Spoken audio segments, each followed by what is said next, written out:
අද අපි කතා කරන්නේ ඒ වගේ කතාවක් ගැන.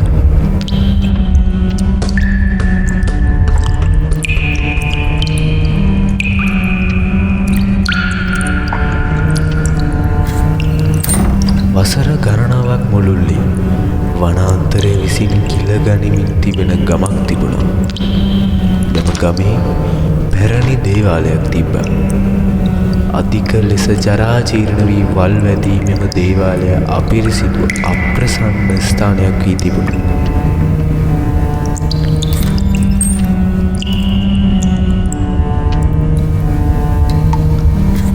තරුණ පුරාවිද්‍යා ගවේෂිකාවක් වූ නදීෂා කොළඹ සිට මෙම වල් වැදී ඇති ගමට පැමිණෙන්නේ කන්දහාර දේවාලයේ ඉතිහාසය පිළිබඳ ගවේෂණය කිරීමටයි. ඇය තවත් සංඝයන් කිහිප දෙනෙකු සමග මෙම දේවාලයේ ගවේෂණය කිරීම පිළිබඳව ගම්වාසීන්ට තිබුණේ දැඩි අප්‍රසාදයක්. මොකද ඔවුන් විශ්වාස කළ අන්දමට කැලෑවට යට වූ ගම්මානයේ එසේ වීමට හේතු වූයේ මෙම කන්දහාර දේවාලයයි. ගමේ ජනතාව මෙම කණ්ඩායමට මෙන්ම නදීෂාහටද බොහෝ උපදෙස් දී අනතුරු ඇඟවීම්ද සිදු කළහ. මන්ද මෙම දේවාලය අතීතයේදී හාස්කම් සහිත ස්ථානයක් ලෙස කතා බහට ලක් වූ ස්ථානයකි. ගම්මුන් නැවත නැවතත් නදීෂා ඇතුළු කණ්ඩායමට පැවසුවේ රාත්‍රියේදී දේවාලය අසල නොසිට අපගේ ගම්මානයේ ලැබුම් ගන්නා ලෙසයි.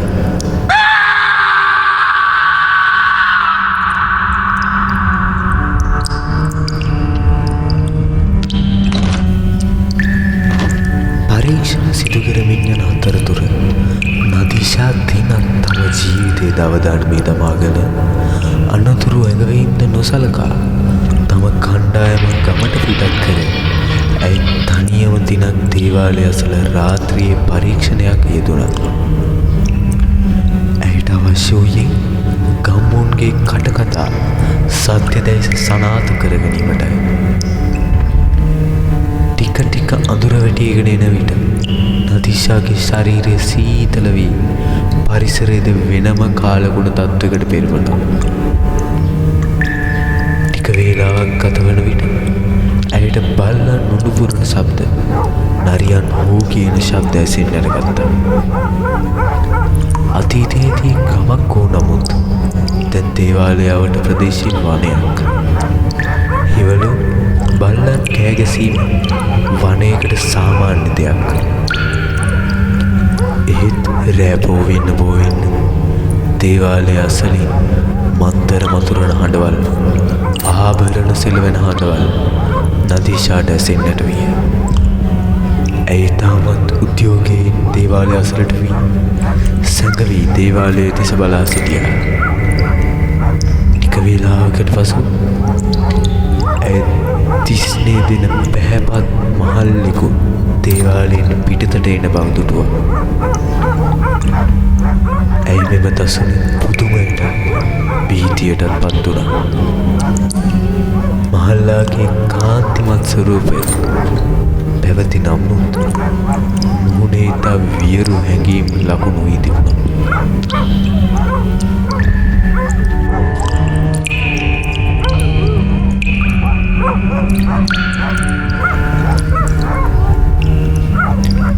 පසුදින නදීෂා ගමට ගොස් මෙම සිදුවීම කණ්ඩායමත් සමග බෙදාගත්තා. ඔවුන් නැවත දේවාලය අසල පරීක්ෂණ කටයුතු සිදු කිරීමට පටන් ගත්තා.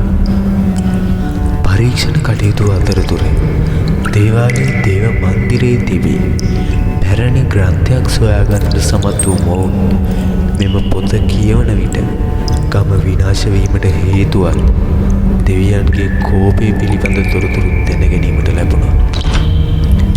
අතීතයේ මෙහි සිටි පූජකයා අපිරිසිදු ලෙස පූජා පැවැත්වීමත් නිසි පිළිවෙත් අනුගමනය නොකිරීමත් වැනි හේතු නිසා දෙවියන්ගේ ආනුභාවයෙන් පූජකයා ඇතුළු ගම්වාසීන්ට ගම අතහැර යන්නට සිදු වී ඇත.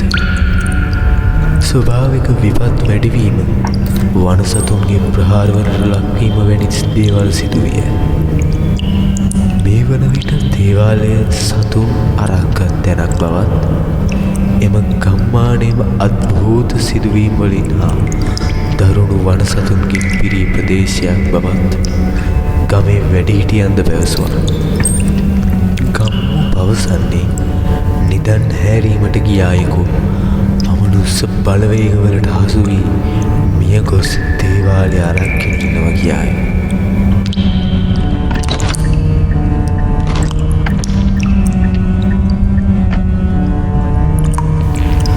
ටික දවසක් යන විට නදීෂා දරුණු අසනීප තත්ත්වයකට ගොදුරු වුණා. ඇයගේ කටින් රුධිරය කැස්සත් සමග පිටතට පැමිණියා.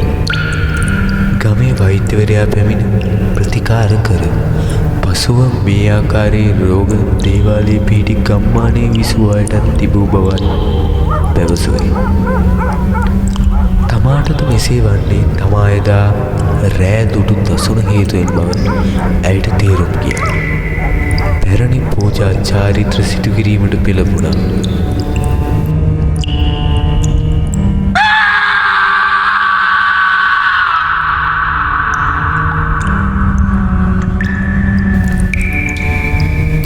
පූජාව ආරම්භ වී ටික වේලාවකට පසුව නදීෂා වියරුවෙන් මෙන් කෑගසමින් අතපය කරකවමින් දඟලන්නට විය. පූජාව සිදු කළ පූජකයා විසින් ඇයට මතුරමින් ඇය සංසුන් කිරීමටද පූජාව පවත්වාගෙන යාමටද කටයුතු කළා.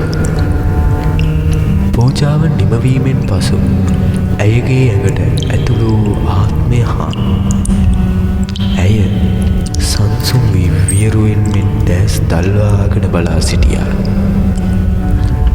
දෙවියන්ගේ ශාපය අවසන් බව විශ්වාස කළ ගම් විසිර ගිය නමුත් එසේ නොව තවමත් වියරු අමනුස්සාත්මය නදීෂාගේ ශරීරය තුළ ඇත. අමනුස්සාත්මයේ වෛරය, කෝපය, වියරු නදීෂාගේ දැස් වලින් පිළිබිඹුණා. මෙම සිදුවීම් පිළයි දෙවියන්ගේ ශාපයක් නොවන බවත් එය අමනුස්ස බලවේගයක් විසින් ක්‍රියාත්මක කරන බවත් ගම්මුන් දැන සිටියේ නැත.